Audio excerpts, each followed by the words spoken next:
We always like to start with two important statements for us, which is going to be our vision and mission statements, which are linked with the mayor's 4 pillars, which is one safe city, a city of opportunity for all, a city built for the future, effective and ethical government.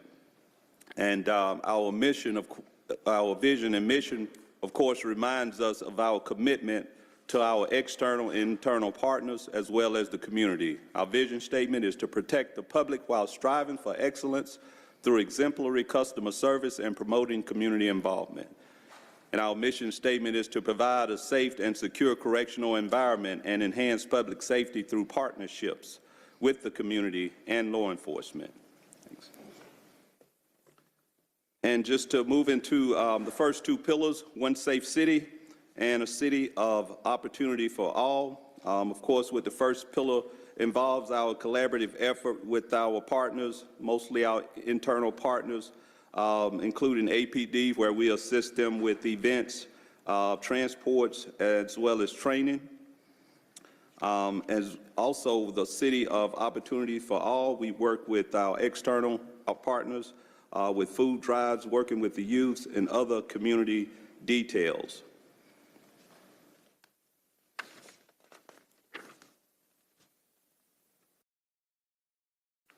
Okay, with the next slide is going to be the 3rd and 4th pillar, a city for the future and ethical and efficient. Again, as we work with our internal and external partners like AIM with tech upgrades, with our CCTV, for example, and our online in-court online service portal. And this portal, this online service portal that we are going to provide is really a new opportunity for our customers to be able to remotely post bond for someone at ACDC. Currently, we have a cash bond system set up, and that will still be in place, but no longer will you only have that option where you have to physically come into the jail and post bonds for someone. You will have an opportunity, any customer will be able to post bond electronically by using a credit card or debit card. So we are very appreciative to AIM for assisting with this, as well as our vendor, BI2 Technology, the BI2 vendor, who's also our JMS vendor, in court, as well as municipal court.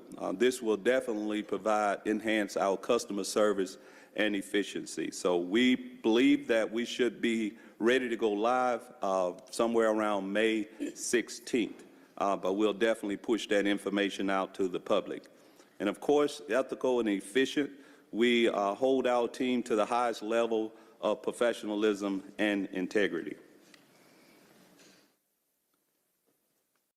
And with the next slide is going to be our organizational chart, which we ensure that it's aligned with our mission and vision, as well as meet the business needs of our partners and future strategic plans.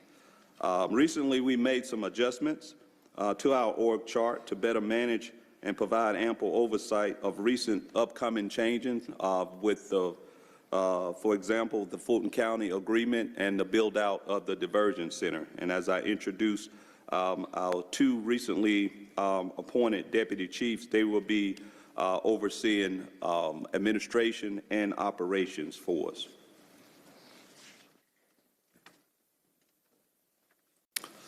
The next slide involves our FY23 highlights, where we provided operational support, and which is a continuation of support with DPW,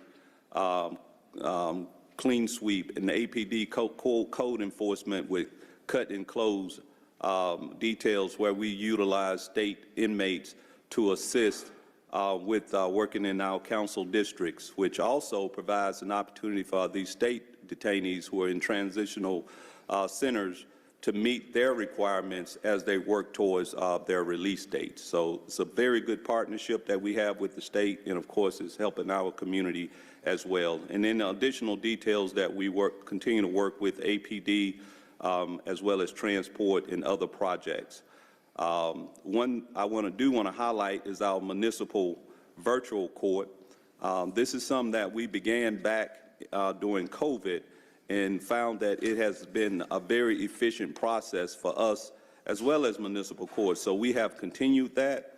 During that quarter, we did a little over 3,600 virtual court hearings at our facility. This gives us an opportunity to utilize a space at our facility and not have to transport the detainees back and forth to municipal court. And community engagement. We continue to work, as we call it, outside the walls of ACDC, specifically during warming centers activations. During the fiscal year, we provided over 11,000 meals, linen over 622, and 70 bags of laundry. And this is our team that's providing this. Our kitchen staff, which are DOC employees, and our housekeeping team, which are CO correctional officers who assist with supervising detainees who are working in that space. And we continue to provide meals for our seniors. During this quarter, we provided a little over 1,000 meals.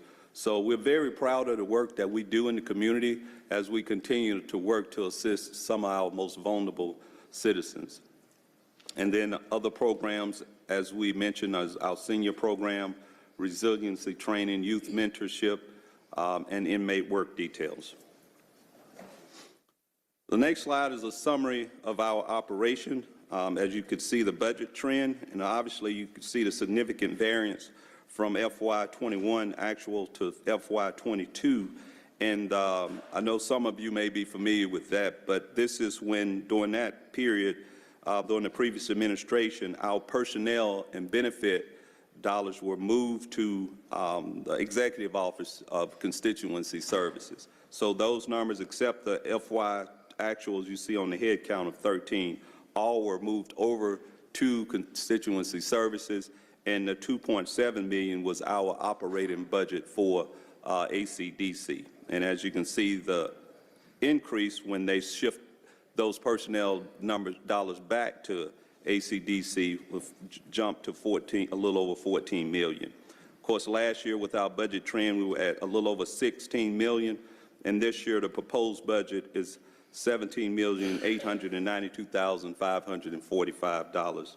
And to the right, you can see the headcount breakdown with FY24 proposed at 209.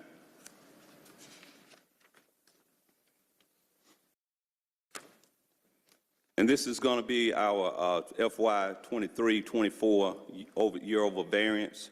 As you could see, the increase from last year to this year would be a $160K, and this mainly involves our COLA adjustments that were made, 7% for our COs and 3.5% for our civilians, and we are very appreciative to the administration and council for approving that. That has definitely helped, although we continue to struggle with retention. I think that did move the needle, as well as some of the assistance that HR is providing has been helpful as well. And then with operating budget, we have seen an increase of 1.6 over the last year, and some of the key drivers for this would be our inmate daily population with the addition of Fulton County, where you see where we'll be required to sustain facility maintenance and repairs, as well as preventive maintenance, which is ongoing, and contract renewals, facility supplies, and technology upgrades. And with the next slide is our FY24 summary of operation, and these are just the major, summarize the major categories, which are personnel and benefits at 12.8, and purchase contracts, which includes supplies and maintenance, at $5 million. The next slide highlights our FY24 priorities. Again, as I mentioned, personnel strategies have been challenging.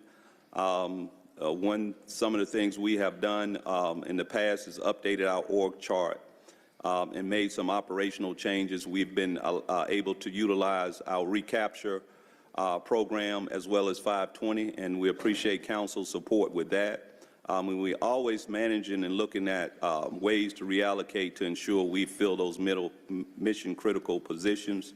Overtime management is something that has been challenging, but we are constantly monitoring. And of course, professional standards with training is always something that we want to ensure that our staff has available.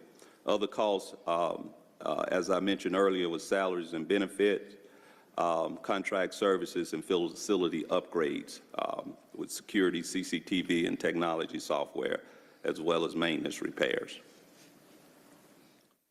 Our next slide involves purchase contract services. This is for FY24.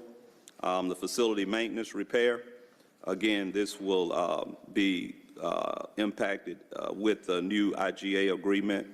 CCTV technology upgrades, which we are continuing to ensure that we have transparency and have a robust video system at the jail, inside and outside the jail.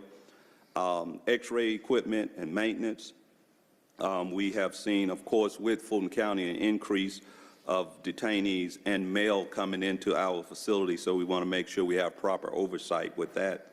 Electronic health records. This is another upgrade that we made to improve customer service and efficiency. We had a previous contract with Tech Care where we were able to do data entry for storage, but now with this new system, we are able to provide better functionality with the information that we are inputting, which is supported by evidence-based practices. So very happy with that upgrade. We just started that, I believe, at the beginning of this year, as well as additional recruitment equipments with the contract we have with Gauls, youth development program as we work with the mayor's new mission. Of course, food services for our detainees, fleet upgrades, and community engagement. And to the right, you see a photo there of our roof. This is a major project that's currently ongoing. DEEM, of course, took the lead with this, and we are very appreciative. They began this process in December, and I believe they should finalize it sometime in the latter part of this year. But if you can see from the photos, the progress that they have made, which is we definitely believe it's going to be a cost-saving opportunity for us, where we were experiencing a constant roof repair and leaks and ceiling repairs, as well as carpet. So thanks again to Dean for assisting with this major project. And the next slide are two major accomplishments we achieved in FY23. The one on the left is Accreditation, American Correctional Association reaccreditation standards. We were able to meet those standards 100% in both categories, mandatory and non-mandatory categories. This involved a site visit from their auditors. They came out and spent about 3 days with us doing a site visit and review. They did interviews of our employees and detainees. These were random interviews, as well as a comprehensive document review to ensure that the ACA standards were integrated with our operations. Again, these are like the national benchmark for correctional systems, ACA, and I'm happy that our team worked hard, led by Major Wiggins, to ensure that we receive reaccreditation in that area. And also PREA, Prison Rape Elimination Act, is another certification that was due. We had to go through that process almost simultaneously, and we again received a 100% score in that area, which is to ensure that we have a robust process to prevent, detect, and respond to any type of sexual assault or harassment. And then on the right, this was something that we actually initiated. We asked GEMA to come in and take a look at our facility to do a vulnerability study. Based on the size of our building and the location and some of the increased detainees, I just wanted to make sure that we didn't have any serious vulnerabilities. So they did this study for us, And as you can see, the index, overall protective measures, which involves physical force, security force management, and physical security, as well as protective management, we had an index score of 7.4, which was higher than the average of 41.6, and the comparison high of 62.8.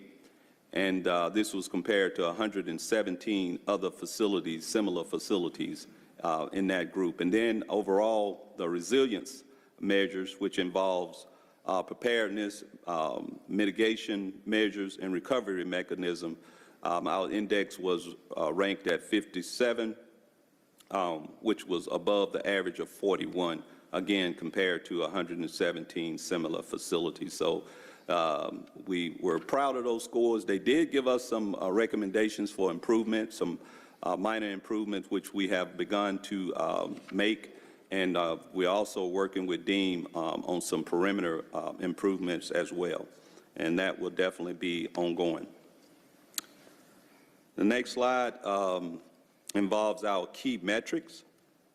And as you notice, when we get to, as we move from August 21 through February of 2023, December of 23, those numbers began to increase because that's when we started to onboard Fulton County detainees.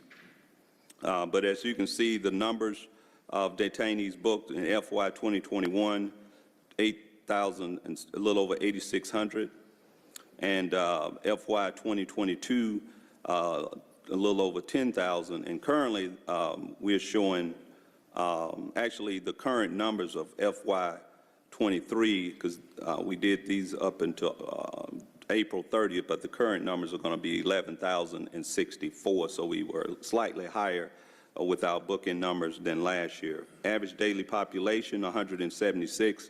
With that is going to be the numbers baked in for Fulton County. Our average booking time is 45 minutes, which is significantly lower than the best practices average at about 2 hours. So that's another thing that we are very proud of as we look at improving customer service and efficiency. Average stay at ACDC is going to be 2 days. Average number of housing units that we are currently using is 3, and Atlanta Municipal Court inmates are 4. Average number, which are usually with warrants or similar with warrants.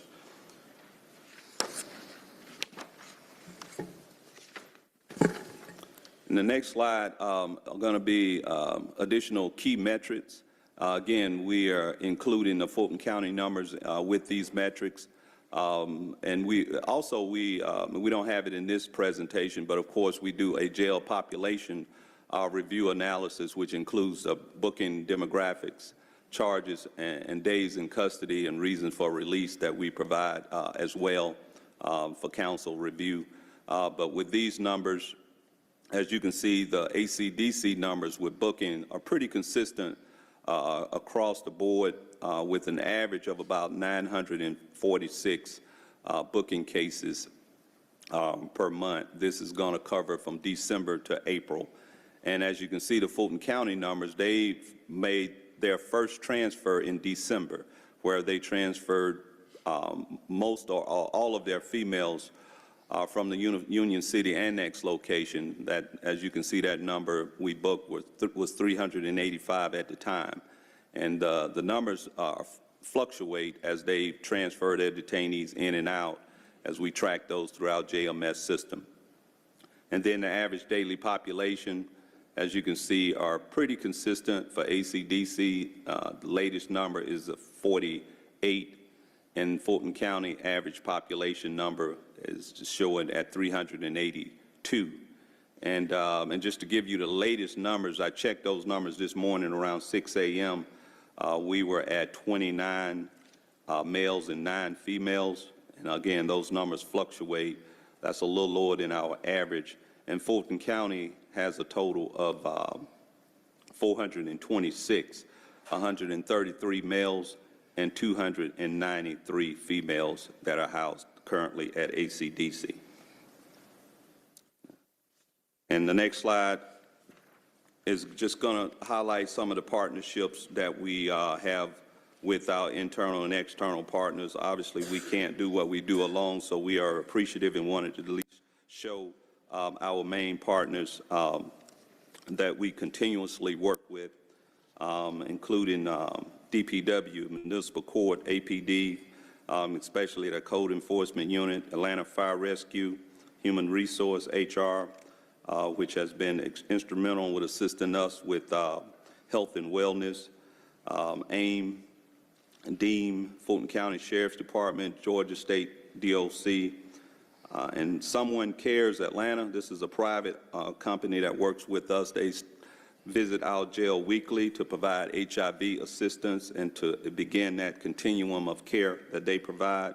Emory Grady Mental Health Department, Viral Solution, the Virgin Center, and the U.S. Marshal Service. And that concludes our presentation. Again, thank you for your time. Thank you for your support. And of course, we are available if you have any comments or questions. All right, thank you, Interim Chief. As I queue up the line, I've got Hillis with a question. Anybody else just yet? I see Amos and Bakhtiari. I want to go back to slide 8 to clarify one thing before we begin the conversation. This has to do with the staffing level, the FTEs for FY23 and 24.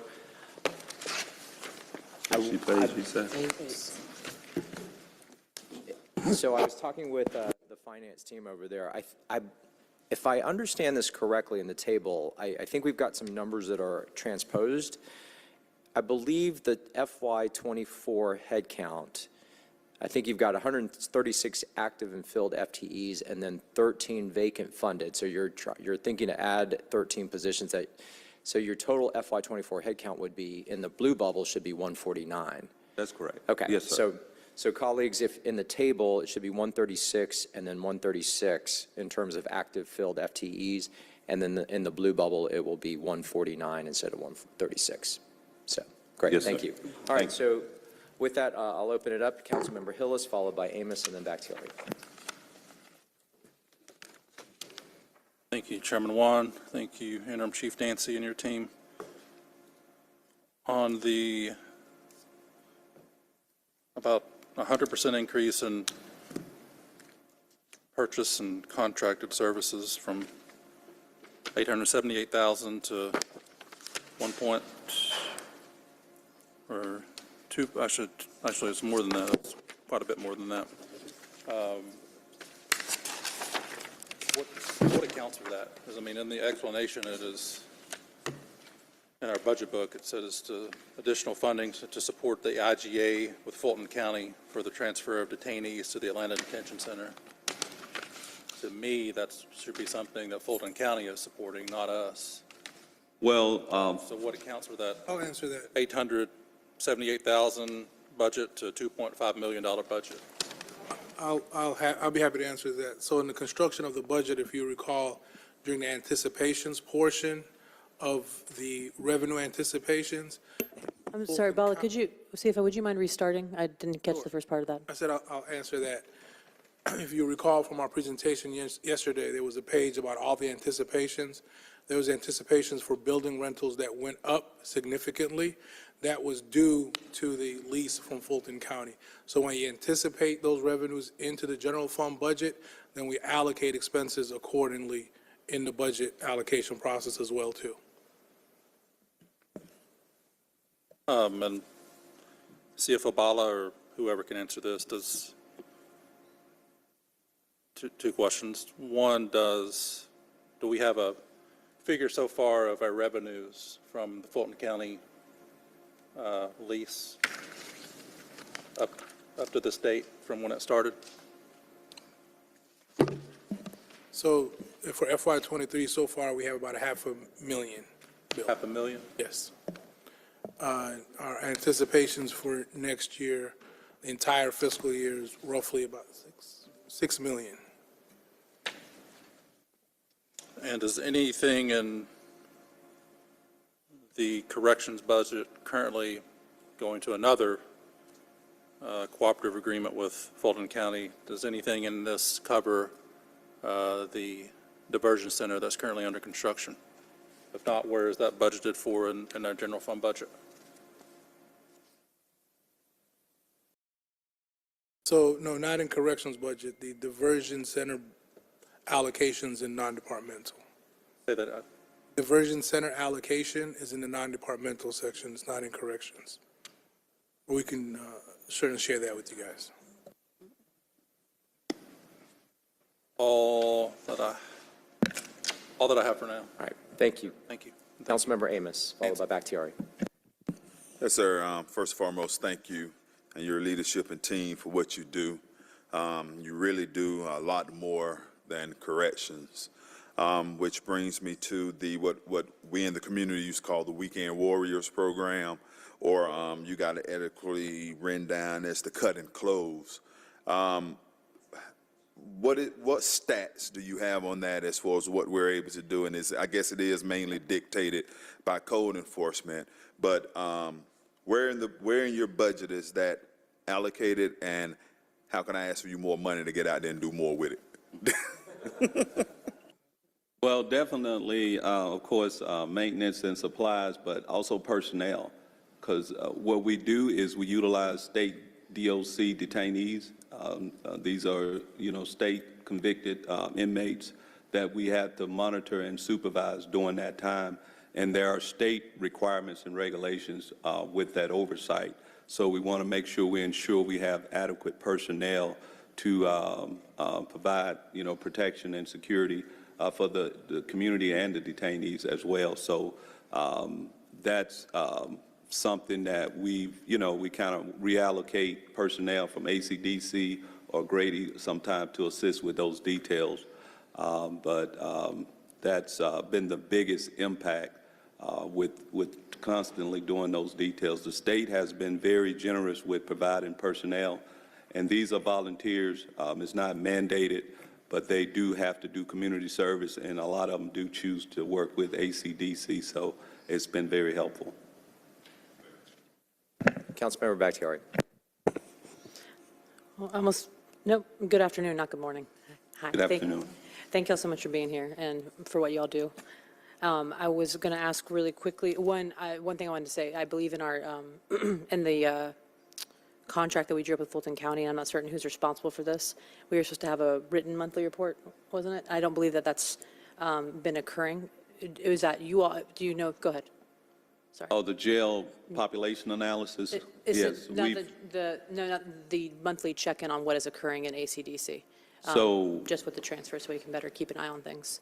yes, ma'am. We've been providing a report, I believe at least 3 to the Public Safety Committee. Okay, so And I've also done I had to do a presentation, my quarterly presentation in March, which also the IGA requires for us to present that as well, and I Correct. ensured that information was provided. But we can provide that for you as well. I think one of my team members, the Chief of Staff, is here today. She usually sends it out, so we'll make sure you get a copy. if you wouldn't mind adding that, or else Councilmember Hillis will be very annoyed that I keep showing up to PSLA. He hates when I'm there. So if, thank you for that. I would really appreciate it. I was curious, I think you went over the numbers already, but just wanted to do it one more time. How many current inmates do we have, and how many have been transferred from Fulton County? I want to be exact. I have 426 currently. Okay, Chief just updated me. These numbers change constantly. We have Of course. 429, 131 males and 287 females currently. How many females again? I apologize. Currently 287. And we've, Transported a total of 1276 since December up until May 2nd. in between December and May 2nd, a total of 1,276 have been transferred over. And obviously, some of those have been processed, booked Yes. out, et cetera. So, And some have been processed out or reassigned and so forth. Yes, ma'am. So would you say, how much would you say the uptick in activity has been since the agreement with Fulton County?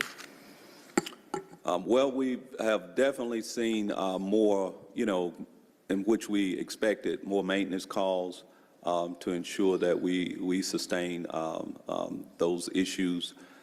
We haven't had any major incidents at this point.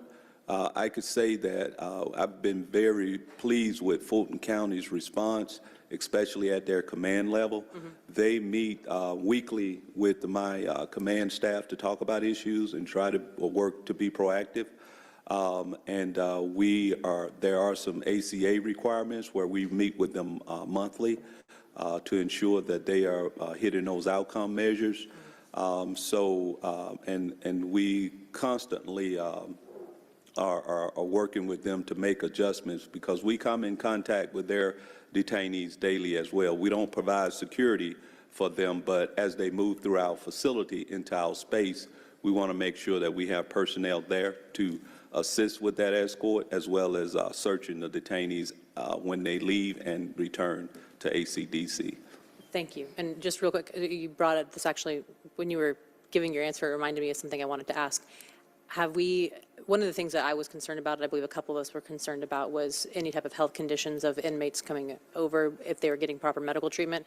And we're really worried, of course, about the safety of the inmates, but also the safety of our corrections officers. Have you all been safe? Like, has there been any exposure risks or anything of that nature? Has any of the risks of Atlanta staff gone up since this occurred? Because that is something that was something that we were concerned about, was your exposure rate. Right. And we don't have any changes at this point. Okay, I'm gonna knock on with wood for that. that. No, ma'am. Thank you. And how much, my last major question, how much is the increase that y'all are asking for again, just to state for the record, how much is corrections looking to increase this in FY24? Overall, it's 1.8. And would you mind kind of breaking down what that is going to cover? Because I don't think I fully understand just yet. So most of that, I believe 1.6 is going to involve maintenance and repair and contracts and so forth that we are required to sustain. So those reoccurring costs we have with our maintenance, those preventive maintenance costs that we have, and then costs responding to some of the issues and repair issues that we're required to sustain constantly with our chillers, with our boilers, with our generators, and so forth. And of course, food service, medical service, and then a small portion would be for our personnel changes with the 7% increase COLA, and 3.5 for our civilians would be baked into that as well. And how much of the, and you said 1.6 to basically to maintenance and repair. Will there be any personnel increases within that overall increase? Yes, we were asking for 13 additional personnel to assist with some of the changes that we have gone through. And this will be in corrections, budget, and operations, will that be set completely aside from the diversion center? Yes, ma'am. Okay. And I think for maintenance and repair, you're just talking about, would you mind elaborating a bit more? Just want to make sure I have full understanding. So maintenance will be the general upkeep of the facility. And of course, any issues that come up with our detainees or Fulton County detainees, plumbing issues, and so forth, we are constantly repairing those issues, HVAC. You mean a building of your size just doesn't stay set and fine for years to come? Absolutely. I mean, it was built in 1994, so it's, and it's over 470 square footage. So yes, it's ongoing repair issues that we have there. Thank you. And final question, I promise. Is any, in the contract and the IGA that we did with Fulton County and Finance, this might be more of a question for you all, is any of that, the funds that were supposed to be, that we were going to be charging Fulton County, are any of the funds going to assist with any of the corrections budget, or where is that funding going?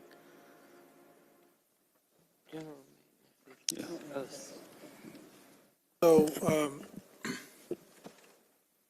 short answer, long answer, but essentially, yes, it is going to support the budget, right? Because it all comes in through the anticipations line as general fund revenues, and the general fund revenues total line is now $790 million because of that infusion. Okay. Without that infusion, our anticipations would be somewhere around 784, 783 or so. Because of that infusion, we're at 790. So we've and we're seen able- about a $7 to $8 million increase because of the IGA. Correct. So because of that, 6 million, so because of that anticipation coming in, we're able to use it for general fund purposes, including the support of the Department of Corrections. So Okay. you can theoretically think about the Departments of Corrections, 17 million total budget being supported through 6 million from that general fund allocation. Understood. Thank you all. That's all my questions. Appreciate it. All right, Councilmember Shook. Typically, how many officers are on duty at the facility during a shift? Approximately, of course, it fluctuates day to day, but generally an average of about 13, 14 at the facility. Okay. So y'all have undertaken, quite a lot of additional activities over the years, and at any given time, you're going to have X number of people out for training or sick leave or vacation. And now you're doing all these other activities.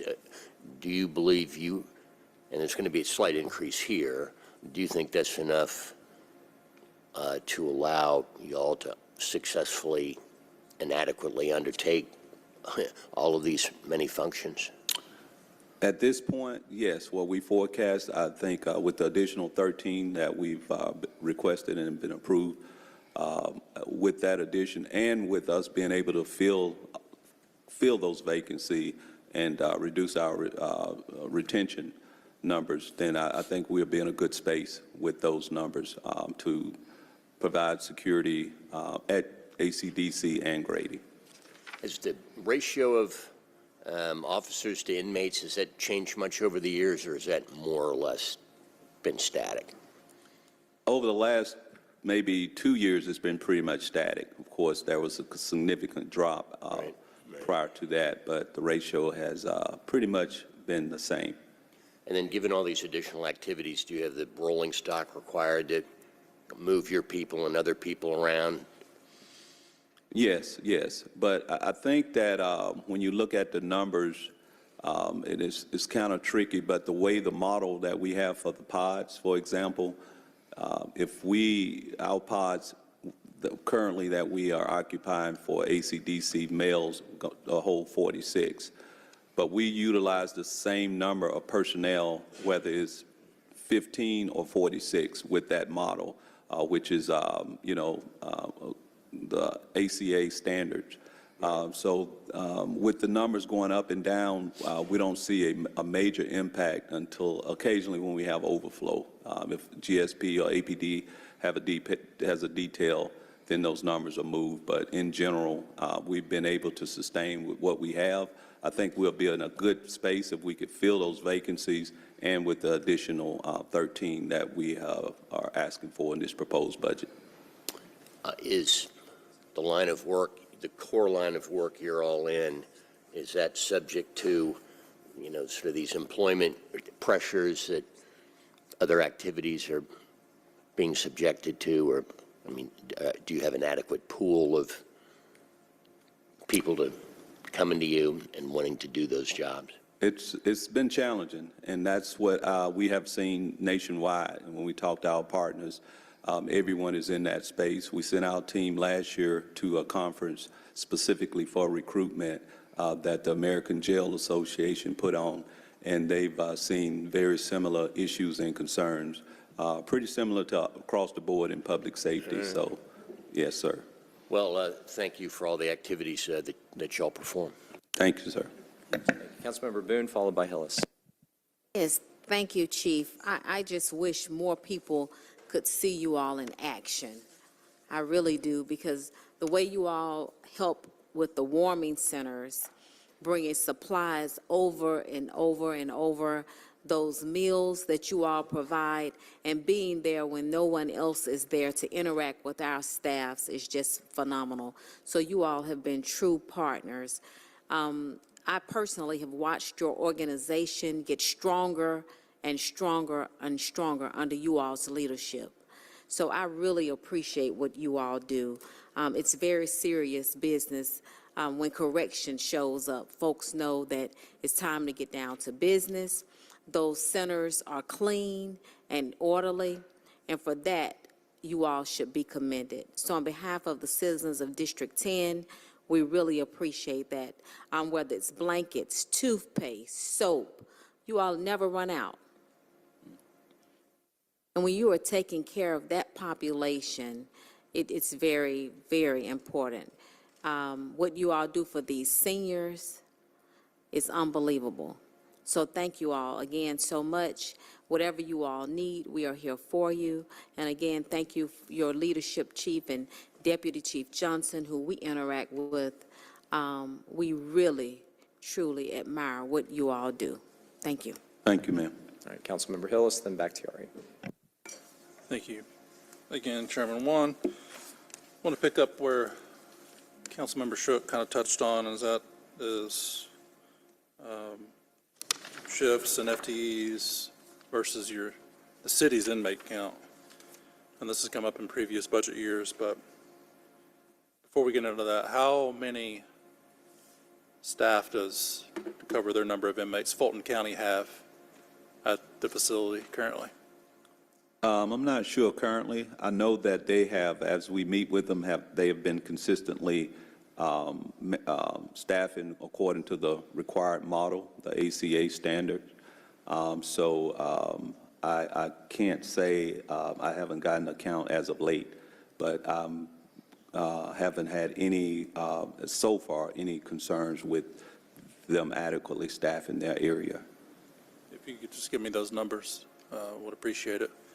And on that point, you stated, I believe today, we have 38 city inmates there. Our average daily population looks to be average in the mid-40s. But in your total FTEs, that's 209. In your presentation, active field is going to 149, and then you're funding 13 vacancies for a total of 162 FTEs. That just seems like a lot to oversee a city's daily population in the 30s to maybe 50, or a little more on high days. And you mentioned, Councilmember Shook asked how many you have on a shift. You all do 8-hour shifts. Yes, sir. So what accounts for that? It just seems like a high number of personnel to oversee a Oh, I understand. of the mid-40s. So Yes, sir. I understand, and that's a good question. So I explain it like this. As I mentioned earlier, the model that we utilize for safety reasons, it doesn't, the number of detainees in a particular pod doesn't alter your current staffing level for that area for safety reasons mainly. For example, as I gave an example, even one of our largest pods, which it goes up to about 80. So if you have 25 or 80 in that pod, you manage it with the same number of personnel. You just control how many you let out at one time and how many you are constantly interacting with. Also within that facility, there's a lot of movement. So you have to have officers available to escort medical staff, escort detainees back and forth to court and so forth. But our biggest challenge, and that's not including, of course, some of the administrative responsibilities that we have, but our biggest challenge would be at Grady Hospital, where we try to take custody of APD detainees. And having worked at APD, I know how challenging that can be if you have an officer sitting in Grady for hours and hours. So that's something that we have been working hard to clear up, and the staff in there has been a major challenge. So again, if we could fill those vacancies, that would increase the numbers there.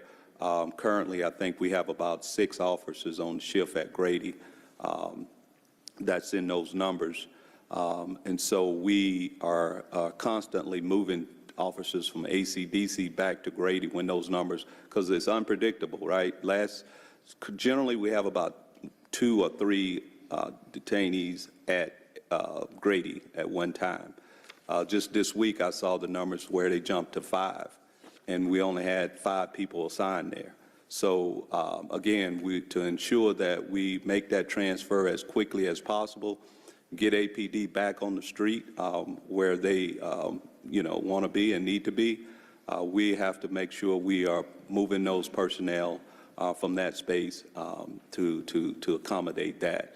So it's a lot of moving parts. Also, when I mentioned, when someone asked me about outside detail, supervising those state detainees, they're there almost every day and they do a lot of work at our facility, but you have to have close supervision with those detainees. So that's a part of those numbers. When I talk about housekeeping and the numbers of laundry that we do, those are correction officers that are doing that. So that's staff that's moved, that we move into that security space, out of that security space, and so forth. So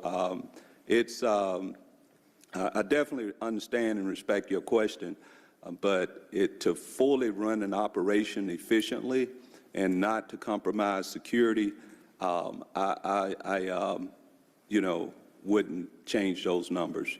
I have too asked those questions of my staff and want to make sure I have clarity because, like you say, the numbers have gone down. But as we dig into it and as we look at best practices across the country, to ensure that our team is safe and the detainees are safe, because sometimes they may be a victim inside the facility. So we want to make sure we sustain those numbers. And when you answered Councilmember Shook now in his role as vice chair of the committee, you said 13 average. Are you just talking about sworn officers in the jail, or are you talking about your whole operation? That's in the jail that we have position assignments. And as Councilman Sworn, right, as he mentioned, though, that's not including the off days, entitlements and so forth, where officers are going to be on leave and whatnot. But on a shift, how many people, sworn, non-sworn, at the jail, on the detail, like Grady, how many do you have on shift? So sworn assigned to a shift probably is about 21? About 28 total, including Grady. 28, including Grady, So that's everything, all of corrections, 28 per shift. per shift. It's a little more than double than the 13 that are just at the jail. Yeah, I didn't include Grady in those numbers. Gotcha. And Okay, thank you. yes, sir.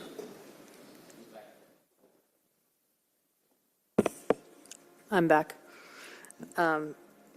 Wanted to ask really quickly, we actually didn't ask about programming. I was curious because I know that this was something that a few of our, I know Sheriff Labatt said he was trying to do at Fulton County. I was wondering if we were doing the same thing at ACDC, any types of educational programming for anybody staying at the jail.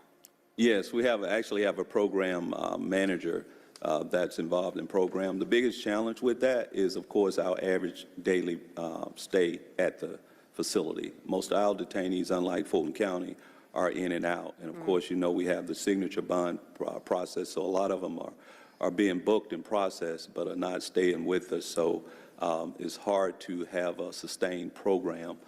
But we are looking at working with community organizations to continue that continuum of care for our detainees, like the relationship that we have with Emory Grady Psychiatric Department and so forth. So we're looking at providing care packages for our detainees, the ones that are in need as they exit ACDC.